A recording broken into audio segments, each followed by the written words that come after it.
सहारनपुर की काकालेड़ी में जो आज बीएसपी का कार्यकर्ता सम्मेलन हुआ है, उसमें बीएसपी भीड़ जुटाने में तो कामयाब हो गई, लेकिन बड़ा सवाल ये है कि विधानसभा चुनाव में क्या ये भीड़ वोट में कन्वर्ट हो पाएगी। अब यही देखना है।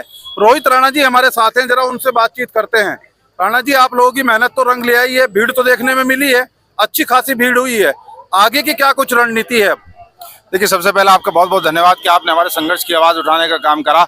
और मैं आपको एक जिम्मेदारी के साथ बात बताना चाहता हूं कि जो साथी अपने गांव में अपने काम को छोड़ के, क्योंकि फसल का टाइम है, अपने काम को छोड़ के जहाँ यहाँ इस निशा गार्डन में आया है, वो ये तय करके आया कि आने वाले 2027 में मुझे हाथी के बटन पे निशान पे वोट देके और 2027 में आदरणीय बहन जी की लीडरशिप में सरकार बनानी है।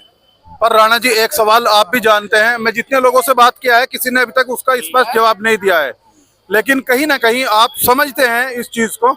एक सवाल सोशल मीडिया पर पिछले कुछ दिनों से ट्रेंड कर रहा है कि बहन जी खामोश क्यों हैं? अच्छा, मैं ये कह रहा हूँ कि बोल कौन रहा है, मुझे बताओ आप। मेरे यहाँ रायपुर में बुलडोजर चला, बताओ कौन से साइकिल के निशान का नेता बोला। मेरे यहाँ कल्चर में बुलडोजर चलने वाला है, बताओ कौन से साइकिल के निशान का नेता बोला। तो मैं तो ये पूछना चाह रहा हूँ कि बोल कौन रहा है। मुझे ऐसा लगता है कि वो शायद एक ड्राइंग रूम में बैठ के वो दोनों दलों के लोग आपस में एक दूसरे से बोल रहे हैं, लेकिन बाहर तो कोई चौराहे पे बोल नहीं रहा। तो कम से कम मुझे इस बात की खुशी है कि मैंने एक ऐसी पार्टी को ज्वाइन करा जहां मुझे बोलने की आजादी है। आप कह रहे हैं एक ऐसी पार्टी को ज्वाइन किया है कि बोलने की आजादी है। इमरान मसूद साहब जो सहारनपुर के सांसद हैं, कहते हैं हम तो लगातार बोल रहे हैं, हमारी पार्टी बोल रही है, हमारे नेता बोल रहे हैं। देखिए, मैं किसी आज के दिन, क्योंकि बड़ा मुबारक मौका है, मैं आज किसी की आलोचना नहीं करना चाहता, लेकिन उनके बारे में केवल एक ही शब्द कह सकता हूँ, इसी दल के रास्ते से निकल के वो सांसद बन गए, वरना 20 साल हो गए तो उन्हें भी संघर्ष करते करते।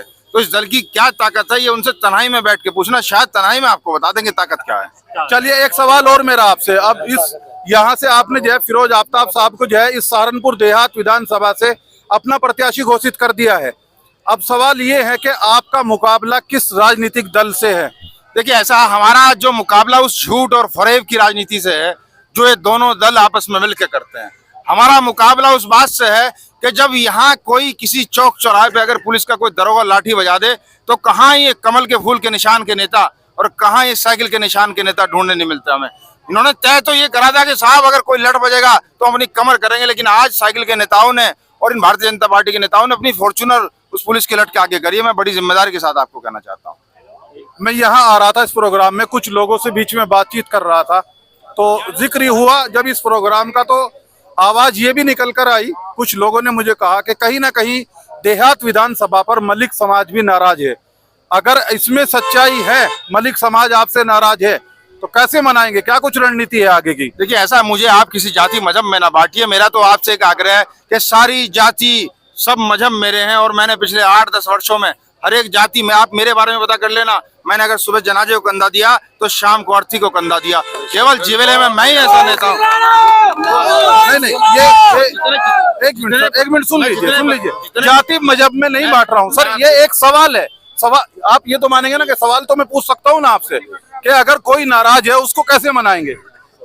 देखिए, मैं आपसे फिर यही कहना चाहता हूँ, मैं अपने पत्रकार बंधुओं से भी कहना चाहता हूँ कि भारतीय जनता पार्टी की भाषा में ना बोलें, केवल किसी की कोई जाति और मजहब में बांटने का नाम काम करें। कोई किसान है, कोई मजदूर है, ना किसान की कोई जात, ना मजदूर की कोई जात, ना व्यापारी की कोई जात। चलिए, इसी सवाल को सर इसी सवाल को मैं बदल देता हूँ।